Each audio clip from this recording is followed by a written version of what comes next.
pour le message que l'Esprit veut nous donner ce soir. Je vais vous inviter à tourner pour ceux qui veulent suivre, je dirais un beau message que l'Esprit veut nous donner ce soir. Fait du bien. Je dirais c'est un message qui me fait du bien. J'espère que ça vous fait du bien aussi. Dans Matthieu, on va aller dans Matthieu chapitre 5.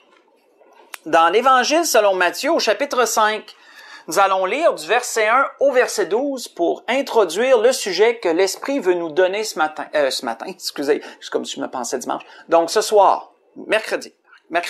Donc ce soir.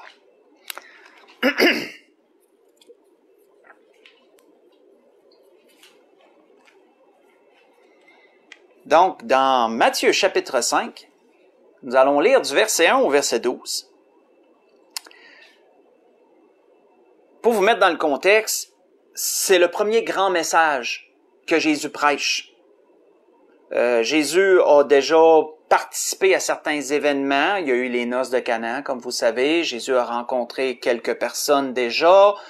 Mais il n'a jamais prêché, du moins d'après ce que la parole nous en dit, il n'a jamais prêché de message à toute une foule encore. C'était comme son premier grand message, son premier grand enseignement, on pourrait dire. Le début nous le dit.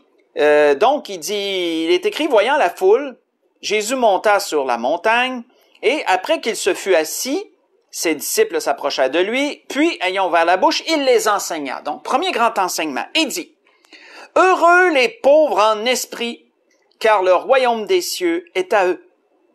Heureux les affligés, car ils seront consolés. Heureux les débonnaires, car ils hériteront la terre. Heureux ceux qui ont faim et soif de la justice, car ils seront rassasiés. Heureux les miséricordieux, car ils obtiendront miséricorde. Heureux ceux qui ont le cœur pur, car ils verront Dieu. Heureux ceux qui procurent la paix, car ils seront appelés fils de Dieu. Heureux ceux qui sont persécutés pour la justice, car le royaume des cieux est à eux. Heureux serez-vous lorsqu'on vous outragera, lorsqu'on vous persécutera et qu'on dira faussement de vous toutes sortes de mal à cause de moi. Réjouissez-vous et soyez dans l'allégresse, ce qui veut dire une très grande joie. Parce que votre récompense sera grande dans les cieux, car c'est ainsi qu'on a persécuté les prophètes qui ont été avant vous. » On va arrêter là. Nous voyons ici dans ce premier grand message, frères et sœurs, un message très chaleureux de la part de notre Seigneur, sûrement réconfortant pour les gens qui étaient présents à ce temps-là. Le mot d'ordre qui revient dans ce message, c'est d'être heureux. C'est le mot heureux. Un mot qui paraît simple, mais on va quand même le dire. Selon le dictionnaire, c'est quoi être heureux? Ça veut dire qu'il manifeste le bonheur par l'expérience de la joie. Selon le dictionnaire. Donc, être heureux, c'est une manifestation qui est visible aux autres de bonheur. Comme je peux dire, je suis heureux, frères et sœurs, ce soir. Et ça peut sûrement paraître dans mon visage, dans mon parler, mes expressions, à cause de l'accomplissement de ce que le Seigneur a fait pour nous, pour les églises. Je suis heureux. C'est une manifestation de bonheur par l'expérience de la joie. Donc, qu'est-ce qui fait qu'on éprouve ce bonheur et qu'il est manifeste? C'est parce qu'on expérimente la joie. La joie produit le bonheur et donc être heureux, c'est le résultat de tout ça. Nous voyons, frères et sœurs, quand nous lisons ici, le Seigneur donner ce message à des gens qui sûrement n'étaient pas heureux ou ne voyaient pas les raisons de l'être quand ils ont reçu ce message. Le Seigneur n'aurait pas dit un tel message si ces gens-là auraient été tout souriants, tout fringants, tout pompants, heureux de vivre, puis etc. Certainement qu'il faisait face à des gens un peu découragés, des gens qui avaient le poids de l'époque sur les épaules. Souvenons-nous, les Juifs étaient toujours sous la domination romaine. C'était pas facile pour eux. Ceux qui étaient réunis là, c'était pas les plus nantis de la société, c'était pas les riches et les intelligents qui s'étaient réunis là dans les champs ou sur le bord de cette petite montagne où le Seigneur a monté ce monticule. Je sais pas si on peut appeler ça un monticule, un petit peu plus que ça. Ou que le Seigneur s'est assis pour prêcher. C'était des gens comment je pourrais dire, c'était des gens qui trimaient dur, c'était des gens qui avaient le poids de la domination romaine sur leurs épaules, c'était des gens qui ne voyaient sans doute pas grand raison de se réjouir. C'était des gens qui attendaient le roi, hein, ils attendaient le Messie, puis ils devaient sûrement avoir hâte de voir quelque chose. Et là, il y a cet homme, notre Seigneur, qui leur annonce des raisons d'être heureux, mais des raisons assez spéciales. Quand on les regarde, il leur dit « Heureux les pauvres en esprit ». Les pauvres en esprit, c'est les simples en esprit, frères et sœurs. C'est des gens ordinaires. C'est pas des gens les plus brillants, les plus intelligents aux yeux de la société. C'est pas des gens qui avaient des instructions, des diplômes longs comme le bras, qui étaient là. C'était des gens simples, des fermiers sûrement, les disciples qui étaient des pêcheurs de métier. Je peux pas dire tous les métiers qu'il y avait là, je le sais pas. Mais vous comprenez, vous voyez l'image, c'était des gens qui étaient simples. Et le Seigneur leur dit, heureux les pauvres en esprit, car le royaume des cieux est à eux. Heureux les affligés. Pourquoi qu'ils étaient affligés? C'est toute la situation qui les affligeait, frères et sœurs. Le dur labeur pour subsister, pour être capable juste de nourrir la famille, puis de recommencer le lendemain avec la même routine, domination romaine, les tribus, les impôts romains, etc., etc. Heureux les affligés, disait le Seigneur, car ils seront consolés. Votre consolation s'en vient. Heureux les débonnaires, hein, ceux qui sont généreux, qui malgré qu'ils sont pauvres, sont généreux, donneraient leur chemise, le peu qu'ils ont, ils sont prêts à le partager avec tout le monde. Le Seigneur dit, heureux les débonnaires, vous allez hériter de la terre. Vous allez avoir au-delà de ce que vous allez être capable de gérer un jour. Heureux ceux qui ont faim et soif de la justice. J'ai déjà prêché sur ça, cette expression-là, avoir faim et soif de quelque chose. Ça veut dire là, que tu le désires ardemment. C'est une expression, avoir faim de quelque chose ou avoir soif de quelque chose. Ça veut dire que tu en as vraiment, c'est un besoin. C'est quelque chose que tu veux ardemment. Heureux ceux qui ont faim et soif de la justice. Heureux ceux qui veulent vraiment voir une vraie justice s'établir. Vous allez être rassasiés. Vous allez la voir, la justice. Vous êtes comblés un jour. Heureux les miséricordieux, heureux ceux qui pardonnent, heureux ceux qui retiennent pas les offenses des autres. On a beau les, comment je pourrais dire, parler en mal contre eux parfois, ou être dur avec ces gens-là, ou les regarder de travers parfois parce qu'on comprend pas certaines choses, etc. Puis ces gens-là vous pardonnent tout le temps, ils retiennent pas les offenses, ils sont prêts à vous aider si vous avez besoin. Heureux les miséricordieux, disait le Seigneur, car ils obtiendront miséricorde. C'est un peu dans le Notre Père, ça, hein? Pardonne les offenses, afin qu'il te soit aussi pardonné. C'est écrit. Heureux ceux qui ont le cœur pur, ceux qui observent les... Dans ce temps-là, c'était la loi, parce que souvenez-vous que le message s'adressait premièrement aux Juifs. Ce message-là, nous pouvons nous l'attribuer à nous qui sommes en Jésus-Christ. Mais à ce temps-là, il n'y avait pas de païens dans le champ, là, ou l'endroit où qui prêchait, c'était des Juifs, c'était à son peuple que le Seigneur était venu parler de ces choses-là. Premièrement. Donc, il disait à son peuple, heureux ceux qui ont le cœur pur, heureux ceux qui sont pieux, qui sont dévots, qui observent la loi, les commandements, pourrions dire la même chose de nous. Heureux ceux qui ont la parole de Dieu à cœur, qui vivent selon les voies de Dieu et qui s'efforcent de faire sa volonté. Heureux ceux qui ont le cœur pur, qui marchent dans la sanctification de l'esprit, pourrait attribuer, car ils verront Dieu. Ils verront Dieu. Heureux ceux qui procurent la paix. Ceux qui cherchent pas la guerre, mais au contraire, cherchent toujours, ils cherchent à ramener les gens en paix l'un avec l'autre, et ils cherchent à être en paix avec les autres. C'est pas des querelleurs. Heureux ceux qui procurent la paix seront appelés fils de Dieu. Heureux ceux qui sont persécutés pour la justice. Hein, quand tu te tiens debout pour ce qui est juste, ce qui est droit, ce qui est bien, puis qu'on te voit mal, on te traite de non, ou etc. Heureux ces gens-là, car le royaume des cieux est à eux. Et là, on voit que le Seigneur développait, heureux si vous serez outragés, etc., à cause de mon nom, à cause de moi. Soyez dans l'allégresse, hein, ayez une très grande joie à cause de ça. Voyons, frères et sœurs, un grand message ici. Ça a été le premier grand message, et un message très réconfortant, frères et sœurs. Mais Et notons, avant d'enchaîner, notons que c'était le premier message du Seigneur s'ouvre avec ce terme heureux. Soyez heureux. En gros, frères et sœurs, ce qu'on voit ici, qu'est-ce que le Seigneur disait? C'est que tout ce qu'il y a à être enduré dans cette vie pour le Seigneur mérite d'être enduré. Je répète, pour le Seigneur. Tout ce qu'on endure pour le Seigneur dans cette vie mérite de l'être. Ça mérite de l'être. Nous voyons pas le bonheur présentement d'endurer ces choses, mais le Seigneur promet que nous le verrons bientôt, le bonheur d'endurer ces choses. Et le Seigneur leur disait présentement, soyez heureux, parce que plus tard, vous allez avoir toutes les raisons de l'être et vous allez voir pourquoi vous deviez être heureux à ce moment-là. Vous allez hériter d'un bonheur éternel tantôt.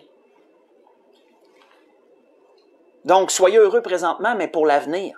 Si on regarde aux choses de cette vie, comment je pourrais dire, platement, à cette vie présente, il y a bien des fois qu'on ne voit pas la raison d'être heureux. Ben des fois, on la voit pas. Mais si nous avons les regards fixés sur notre héritage, sur les promesses, sur ce qui est plus tard pour nous, ben on a toutes les raisons de l'être. Ça rejoint un peu ce que l'apôtre Paul avait dit à une église. Il avait dit, réjouissez-vous toujours dans le Seigneur. C'est la portion importante, hein? Réjouissez-vous toujours dans le Seigneur. Je le répète, réjouissez-vous, disait Paul dans Philippiens, chapitre 4, verset 4. Donc, frères et sœurs, mais l'Esprit veut aller plus loin avec ça. L'Esprit veut aller plus loin. Nous voyons que le peuple juif avait reçu, comment je pourrais dire, ce message d'être heureux. On peut se l'attribuer en Jésus-Christ, bien sûr, ça nous appartient, ça aussi, ce qui est dit ici. Mais c'était premièrement à eux. Mais saviez-vous que le Seigneur n'a pas seulement ouvert son premier message, ouvert, c'est une façon de parler, il n'a pas seulement prêché son premier grand enseignement avec ces raisons-là d'être heureux, le Seigneur a aussi prêché son dernier grand message avec ces mêmes termes-là. Ça, c'est intéressant. Quand on regarde dans nos Bibles, la plupart de nos Bibles, on a des petits titres au-dessus des certaines portions. Et on voit ici, sûrement que dans vos Bibles, c'est pas mal la même chose. Moi, c'est écrit le Sermon sur la montagne, les béatitudes. Les béatitudes. Béatitude qui veut dire bonheur parfait. Bonheur parfait, c'est ce que veut dire le mot béatitude. Un bonheur qui est parfait. Et ça s'appelle les béatitudes. Je trouve que c'est un beau nom. Mais saviez-vous qu'il existe aussi d'autres béatitudes? Et ceux-là, c'est spécial parce que ceux-là que nous allons voir sont adressés directement à nous, les chrétiens, les sauvés. Ben, on comprend, là, on peut s'attribuer ceux-là aussi, ils nous appartiennent ceux-là aussi. Mais ceux que nous allons voir ont été directement donnés par le Seigneur pour nous. Et pour les Juifs, pour tous ceux qui ont reçu Jésus, dans le fond, comme Sauveur et Seigneur. Le premier grand message a été ouvert avec des béatitudes, et le dernier grand message a été fermé, je peux dire comme ça, là, comme des parenthèses, avec des béatitudes. Quel est ce dernier grand message? C'est l'Apocalypse, frères et sœurs. L'Apocalypse. Les derniers écrits, les dernières révélations de notre Seigneur répertoriées dans les Écritures, c'est l'Apocalypse. Et saviez-vous qu'il y a des béatitudes dans l'Apocalypse? Ça, c'est intéressant. Ici, nous avons vu 9 béatitudes. 9 raisons d'être heureux, d'avoir ce bonheur parfait. Dans l'Apocalypse, nous avons 7 raisons d'être heureux mentionnées clairement. 7 béatitudes que je vais mettre entre guillemets dans l'Apocalypse. Et c'est ce que l'Esprit veut nous montrer ce soir. Tournons-y. Allons premièrement dans l'Apocalypse, chapitre 1. Apocalypse, chapitre 1.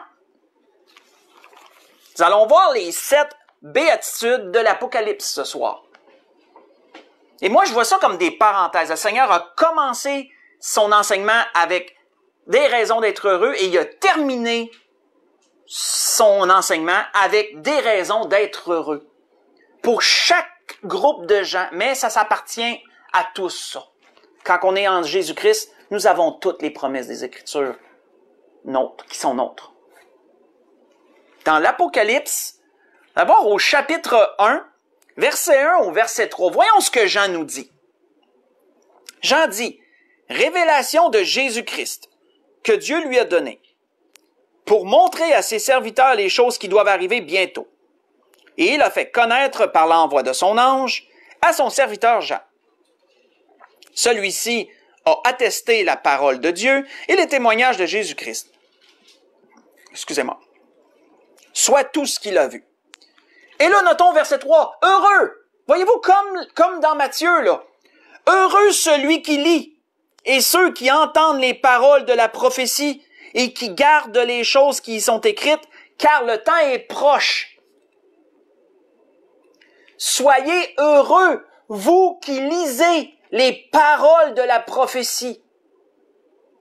Vous qui entendez les paroles de la prophétie. On voit, frères et sœurs, que si on se remet en contexte, à ce temps-là, les écrits étaient rares, à ce temps-là.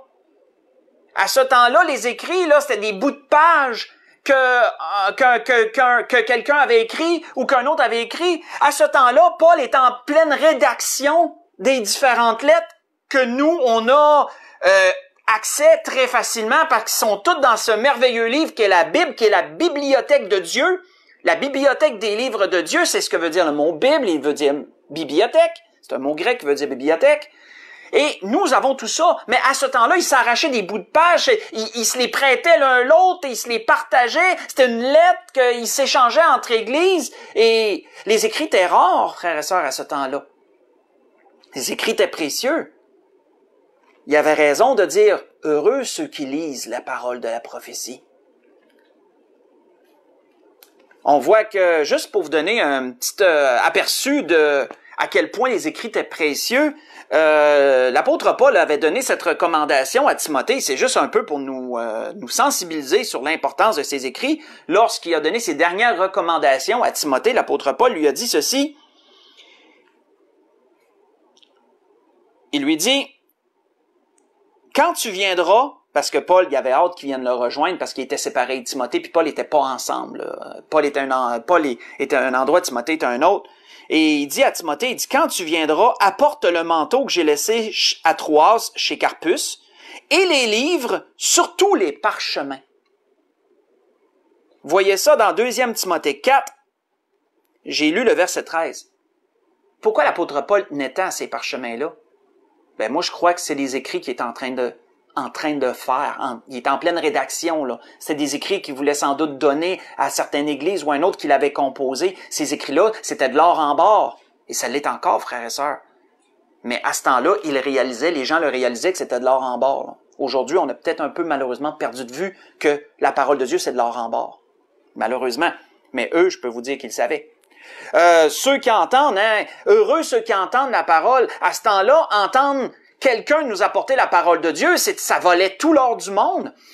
Pourrez lire pendant la semaine, dans les Actes chapitre 10, lorsque l'ange a donné ses recommandations à Corneille. Corneille a réuni sa famille, puis c'était comme s'il allait au cinéma, là, je veux dire, c'était comme... Ils se sont réunis, puis tout le monde attendait avidement d'entendre cette parole-là qui allait être donnée par Pierre. C'était quelque chose de précieux. Malheureusement, aujourd'hui, entendre la parole, malheureusement, un petit peu moins précieux pour les gens. Je dis pas pour tout le monde, je généralise. Je connais pas vos cœurs, Dieu les connaît. Mais on peut voir que malheureusement, pour les chrétiens, entendre la parole est devenu tellement facile parce qu'on a YouTube, on a Facebook à cette heure, hein, les médias sociaux et tout. Il y a des églises un peu partout. C'est facile d'entendre la parole à cette heure. Puis on n'a pas les persécutions, nous ici, qu'il y avait à l'époque, etc. Mais entendre la parole dans ce temps-là, t'avais raison d'être heureux, là. Mais Jean dit, heureux ceux qui entendent, heureux ceux qui lisent, heureux ceux qui entendent, mais frères et sœurs, heureux ceux qui gardent les paroles de la prophétie. Vous avez raison d'être heureux, vous qui gardez les paroles. Pourquoi être heureux? Parce que nous gardons la parole? Ben, Jésus a dit lui-même quelque chose par rapport à ça, frères et sœurs. Jésus a démontré clairement que garder la parole, ça veut dire quelque chose. Ceux qui gardent la parole, ils disent quelque chose, ils manifestent quelque chose. Qu'est-ce qu'ils manifestent? Faites juste écouter toujours. Je vais laisser le Seigneur nous le dire, qu'est-ce que ces gens-là manifestent ceux qui gardent la parole, ceux pour qui la parole de notre Seigneur, c'est de l'or, de mettre en pratique la parole. Quand je dis la garder, là, ça veut dire de la mettre en pratique, ça veut pas dire de garder sa Bible sur le coin d'une table. Ça veut dire de la mettre en pratique. Ceux qui gardent la parole, là, voici ce que le Seigneur dit de ces gens-là. Il dit, si vous m'aimez, gardez mes commandements. Hein, Jésus dit plus loin, Jésus lui répondit, si quelqu'un m'aime, il gardera ma parole. Et mon Père l'aimera et nous viendrons à lui, nous ferons notre demeure chez lui. Vous voyez ça dans Jean 14, j'ai lu le verset 15 et j'ai lu également le verset 23. Ceux qui gardent, c'est ceux qui aiment. Et c'est ce qu'on dit, c'est ce qu'on manifeste quand on est des gens qui sont reconnus pour garder la parole. Nous sommes reconnus pour des gens qui aiment le Seigneur. Heureux. Si vous aimez le Seigneur, soyez heureux. Soyez heureux de lire, soyez heureux d'écouter, soyez heureux de garder. Un jour, vous allez voir toutes les raisons pour lesquelles vous pouvez être heureux présentement. Si on continue, tournons dans l'Apocalypse 14. On voit qu'il y a un grand laps où il ne nous est pas mentionné ce mot, mais ensuite ce mot est rementionné à plusieurs reprises.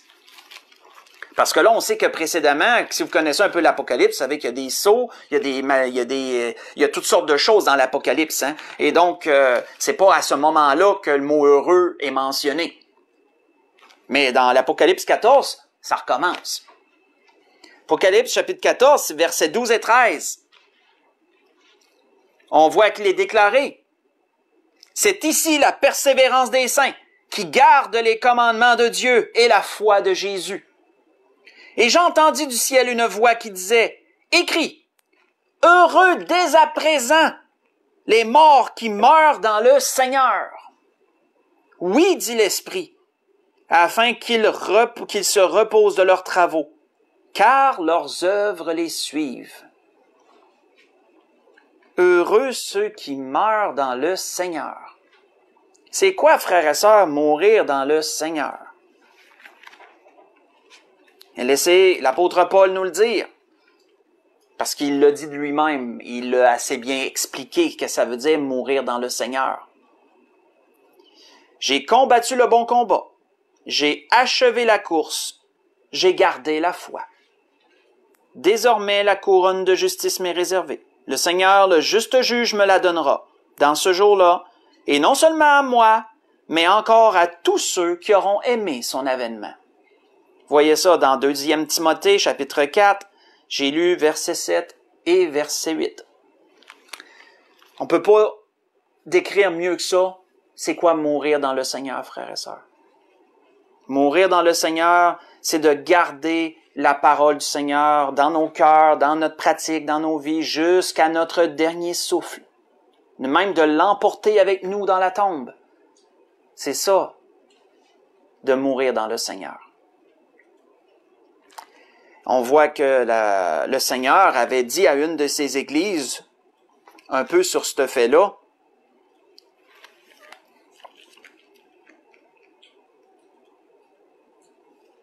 le Seigneur avait dit à une de ses églises, il dit, « Ne crains pas de ce que tu vas souffrir.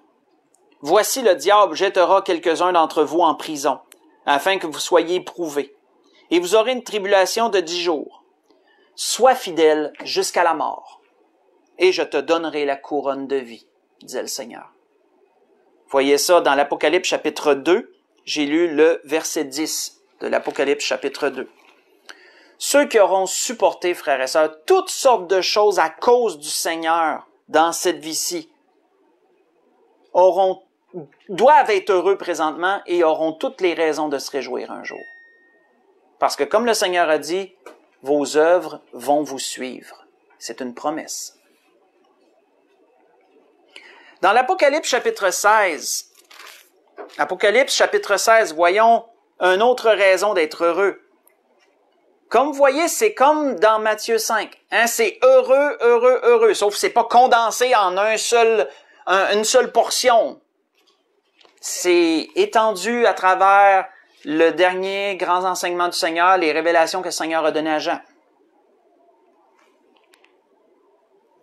On voit dans l'Apocalypse chapitre 16, verset 15. Le Seigneur dit, « Voici je viens comme un voleur, heureux. celui qui veille et qui garde ses vêtements, afin qu'il ne marche pas nu et qu'on ne voit pas sa honte. Hein, heureux celui qui veille et qui garde ses vêtements. On sait que le Seigneur a déjà dit un peu plus loin dans ce même livre, c'est quoi ça représente les vêtements? Hein, le Seigneur disait, « Réjouissons-nous, soyons dans l'allégresse et donnons-lui gloire, car les noces de l'agneau sont venues, son épouse s'est préparée. » Qui est l'Église, et lui a été donné de se revêtir d'un fin lin éclatant pur, car le fin lin, ce sont les œuvres justes des saints. Vous voyez ça dans l'Apocalypse, mais au chapitre 19. J'ai lu le verset 7 et le verset 8.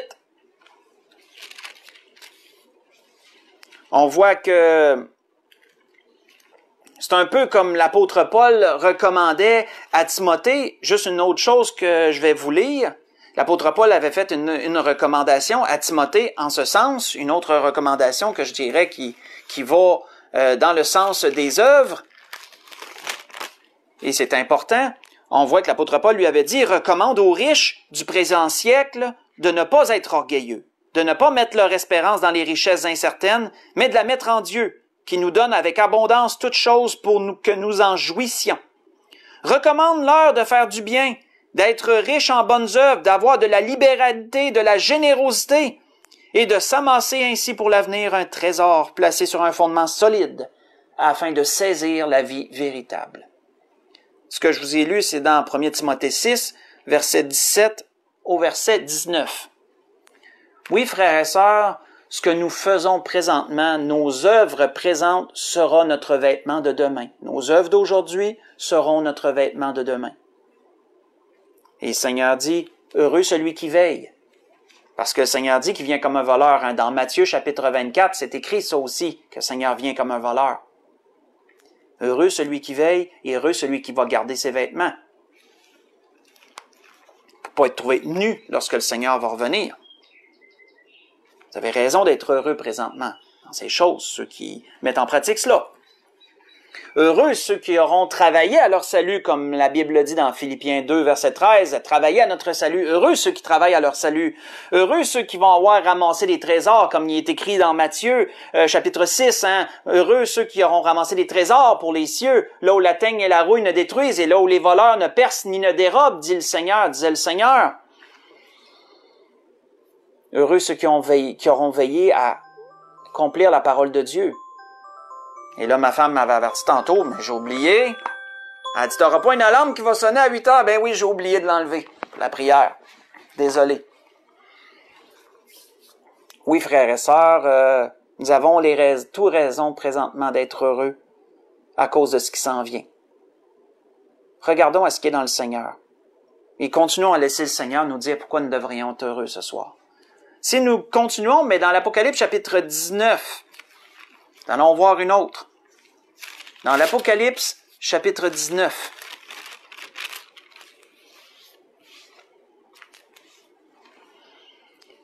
Si on lit le verset 9, à la suite qui a été enseigné que le vêtement de fin lin, ce sont les œuvres justes des saints, l'ange me dit, verset 9, Apocalypse, chapitre 19, écrit, heureux ceux qui sont appelés au festin des noces de l'agneau. Puis il me dit, ces paroles sont les véritables paroles de Dieu. Heureux ceux qui sont appelés au festin des noces de l'agneau. Oui, frères et sœurs, si nous sommes en Jésus-Christ, ceux qui sont sauvés en Jésus-Christ, sachez que vous avez toutes les raisons d'être heureux présentement, parce qu'un jour, vous allez être en première loge. Vous allez être les invités de l'événement le plus grandiose qui ne se sera jamais produit. J'étais pour dire sur cette terre, mais on peut dire qui ne se sera jamais produit. Dans les cieux comme sur la terre, on va dire ça comme ça. Vous allez être à la réunion, parce que vous allez y participer directement, à la réunion de notre Seigneur, de notre Roi, avec son Église, sa fiancée. Et ces retrouvailles seront fêtées de façon grandiose. Ce sera les noces de l'agneau. Et vous allez être en première loge. Jamais un tel événement ne s'est produit, ne se produira plus. Et vous allez être là, vous. Qui présentement, peut-être que vous n'êtes pas capable de vous acheter un billet pour aller au Centre Bell ou peut-être que vous ne pouvez pas participer à un grand spectacle d'un quelqu'un que vous aimez beaucoup, mettons, là, je donne des exemples. Mais un jour, vous allez être là où bien des gens ne seront pas. L'apôtre Paul nous dit pourquoi. L'apôtre Paul nous dit « Car ceux qu'il a connus d'avance, il les a aussi prédestinés à être semblables à l'image de son Fils. » J'en ai parlé encore de la prédestination dans un précédent message sur Facebook. À être semblable à l'image de son Fils, afin que son Fils soit le premier-né de beaucoup de frères. Ceux qu'il a prédestinés, ceux qu'il a connus d'avance, on pourrait dire aussi, il les a aussi appelés. Et ceux qu'il a appelés, il les a aussi justifiés. Ceux qu'il a justifiés, il les a aussi glorifiés. Ça s'en vient. Ça s'en vient. Je vous ai lu ça dans Romains, chapitre 8.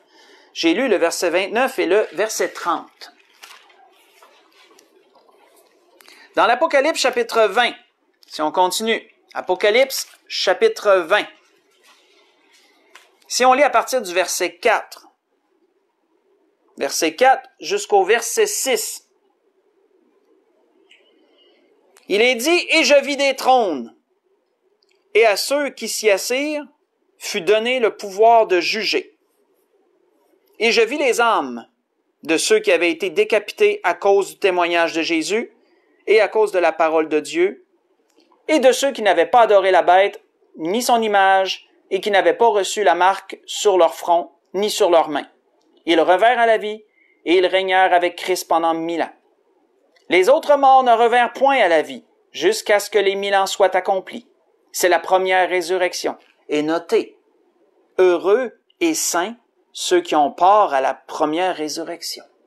La seconde mort n'a point de pouvoir sur eux, car ils seront sacrificateurs de Dieu et de Christ, et ils régneront avec lui pendant 1000 ans. Si présentement vous êtes sauvés par la grâce de Dieu, que vous êtes de ceux qui aimaient le Seigneur, qui gardez sa parole, qui vous efforcez de garder sa parole, soyez heureux, parce que vous faites partie de ces gens-là. Vous participerez à la première résurrection. Et la seconde mort n'a déjà plus de pouvoir sur vous. Une parenthèse que je voudrais ouvrir et refermer pour bien comprendre qui fait partie de cette première résurrection. C'est important de comprendre qui fait partie de cette première résurrection. L'Église. Tous ceux qui vont participer à l'enlèvement font partie de cette première résurrection. Les deux témoins, on n'a pas étudié toute l'Apocalypse là, mais vous savez que dans l'Apocalypse au chapitre 11, si ma mémoire est bonne, il y a deux témoins qui nous est parlé là. Et ces deux témoins-là font partie aussi de la première résurrection. Les 144 000 Juifs font partie de la première résurrection. Ceux qui auront donné leur vie pour le témoignage de Jésus pendant la grande tribulation, on sait qu'il y en a qui vont être décapités, on vient juste de le lire, pour le nom du Seigneur pendant la grande tribulation. Tous ces groupes de gens-là vont participer à la première résurrection. Ils font toute partie de la première résurrection, frères et sœurs. Et je referme la parenthèse parce que c'est important de le comprendre. Ils vont tous participer à la première résurrection. Et tous ces gens-là, nous inclus, avons toutes les raisons du monde d'être heureux présentement pour qu'est-ce qui s'en vient.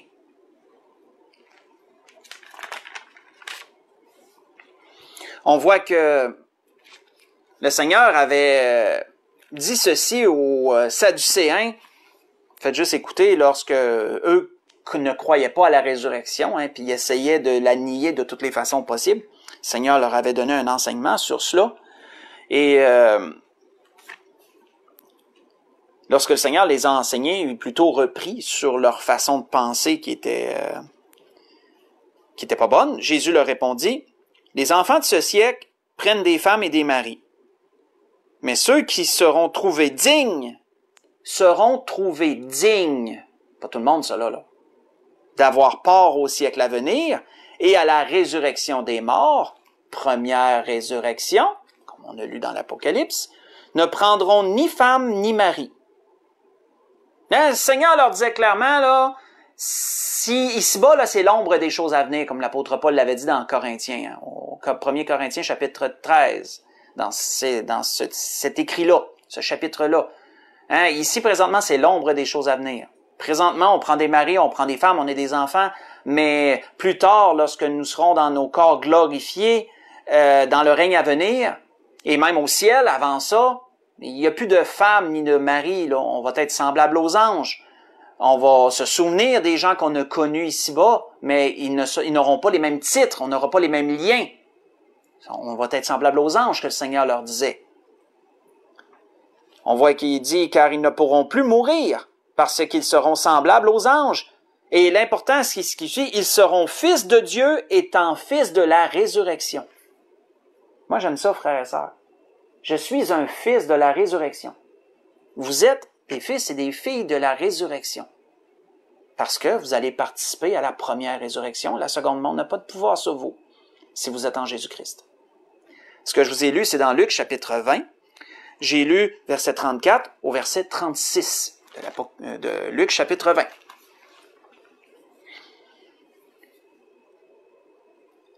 Allons voir un dernier endroit avant de conclure. On va en voir deux. La conclusion fait partie d'un autre endroit. Mais allons voir un dernier endroit avant d'aller à la conclusion. Dans l'Apocalypse, chapitre 22. Dans l'Apocalypse, chapitre 22, verset 7.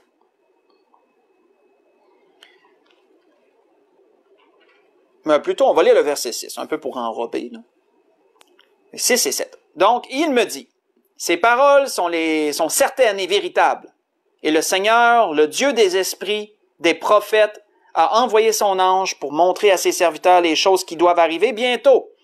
Et voici, je viens bientôt. Heureux celui qui garde les paroles de la prophétie de ce livre. De ce livre. Et on sait que l'Apocalypse est un livre vraiment tout spécial. C'est un livre particulier. Ça ne veut pas dire que les autres livres sont pas bons. Non, la Bible est entièrement bonne. Les écrits de la parole sont entièrement bons pour nous et notre enseignement. Mais le livre de l'Apocalypse, c'est un livre spécial. C'est la révélation de Jésus-Christ. Ce sont les derniers enseignements couchés par écrit qu'il a laissés. Heureux celui qui lit et qui garde les paroles de la prophétie de ce livre. Pourquoi, frères et sœurs, que ce livre est si important? Parce que, premièrement, comme je l'ai mentionné, c'est la révélation de Jésus-Christ. Ça vient directement de sa bouche. C'est important. Mais également parce que ce livre est une fenêtre ouverte sur l'avenir. Et on n'a pas beaucoup de livres qui nous parlent de l'avenir. Même si ce livre est codé, même si ce livre est très imagé et qu'il est difficile d'en voir parfaitement les étapes et tout le suivi, d'en faire le suivi, etc., ce livre est quand même une fenêtre ouverte sur l'avenir et il y a certaines choses qui ne trompent pas dans ce livre. Ça nous permet, frères et sœurs, de se préparer à ce qui s'en vient. Quand tu sais, admettons là, que tu saurais ce qui arriverait demain. Admettons, là, on va juste se mettre en contexte un instant. Vous recevez une révélation tout d'un coup. Vous savez ce qui va arriver de votre lever jusqu'à votre coucher demain, mettons. Vous savez quand est-ce que vous allez vous cogner le genou quelque part. Vous savez quand est-ce que votre auto partira pas ou que, tu sais, voyez-vous, vous voyez tout. Là, vous savez de A à Z ce qui va vous arriver demain. Vous savez vous connaissez la personne qui va vous engueuler. Vous savez que vous allez vous faire engueuler demain à telle heure, mettons, pour une telle chose. Si vous saviez ça, est-ce que vous vous y prépareriez? Moi, je pense que oui. Si vous recevriez une telle révélation, je pense que vous auriez bien de la misère à dormir la veille. Surtout si vous savez qu'il va arriver des choses particulières. S'il arrive rien de spécial, bon, ok, c'est une journée comme une autre. Mais si vous saviez qu'il vous arriverait des choses spéciales, des fois à gérer, etc., je pense que vous en dormiriez peut-être même pas de la nuit, parce que vous essaieriez de vous préparer mentalement à ça. Hein. On échafauderait toutes sortes de choses pour dire comment je vais gérer ça, tu sais, qu'est-ce que je vais dire? Mes frères et sœurs, l'Apocalypse, c'est ça. C'est un livre qui nous prépare à l'avenir. un avenir sombre pour cette terre, un avenir glorieux pour les enfants de Dieu. Et le Seigneur dit, heureux, vous qui lisez, qui gardez les paroles de ce livre. Jusqu'à présent, frères et sœurs, on a vu 6 raisons d'être heureux dans l'Apocalypse. On va conclure avec la 7e. Je vous avais dit, il y en a 7. On va conclure avec la dernière, qui est encore dans l'Apocalypse chapitre 22, comme vous pouvez vous imaginer. On a suivi un ordre chronologique, mais en tout cas, chronologique selon nos écrits, là, selon les pages, là. Dans l'Apocalypse chapitre 22 toujours, si on lit à partir du verset 13, et on va conclure là-dessus. Verset 13 jusqu'au verset 16. Je suis l'alpha et l'oméga. Hein, ce sont les deux lettres, ce sont ce sont la plus petite, comment je pourrais dire, la première et la dernière lettre, c'est-tu la première ou la dernière lettre de l'alphabet grec? Là, je peux me mêler. L'alpha et l'oméga, je pense que c'est la première et la dernière lettre de l'alphabet grec, mais lancez-moi pas des pierres si je me trompe, mais c'est imagé, c'est une image que le Seigneur apportait. Je suis le début et la fin, autrement dit. Il me semble que c'est la première et la dernière lettre. Je suis l'alpha et l'oméga, disait le Seigneur. Le premier et le dernier, donc oui, ça va dans ce sens. Le commencement et la fin. Donc, on voit que le Seigneur reprend différents mots qui veulent dire, qui décrivent l'image qu'il vient de dire.